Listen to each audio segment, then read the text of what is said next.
The honourable member from Foothills. Today, the Prime Minister has an opportunity to help families struggling with high food costs. Bill C-234 is back in the House after Liberal-appointed senators delayed and gutted that bill.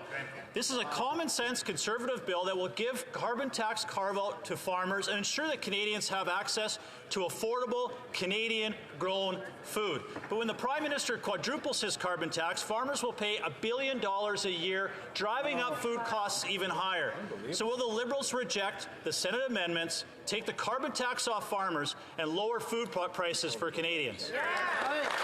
The Honourable Deputy Prime Minister and Minister of Finance.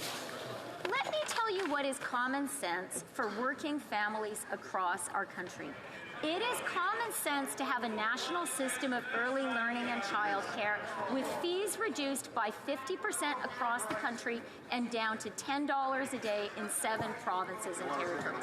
It is common sense to support hardworking families with the Canada Child Benefit that has lifted millions of children and families out of poverty. And it is common sense to do what we're going to do this year, which is provide dental care to our seniors, having provided it to our children. The Conservatives oppose every single one of those things.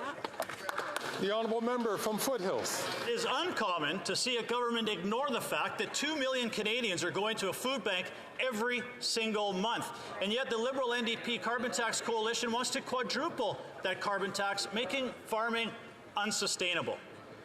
When you tax the farmer who grows the food, you tax the trucker who hauls the food, you are increasing taxes on Canadians who buy the food. Again, millions of Canadians are going to a food bank every month, but 234 in its original form will provide relief now. Will the Liberals reject the Senate amendments, take the tax off, and ensure Canadians can afford to put food on their tables? The Honourable Minister for Agriculture and Agri-Food. Thank you, Mr. Speaker. I thank my honourable colleague for his question. But being a farmer, I fully understand how important an environmental plan is for the government. I'm sorry, but his party does not have an environmental plan. We as a government do have an environmental plan.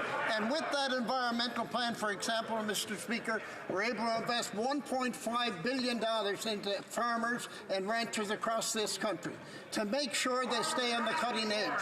We have and will continue to make sure farmers and ranchers stay on the cutting edge. Thank you.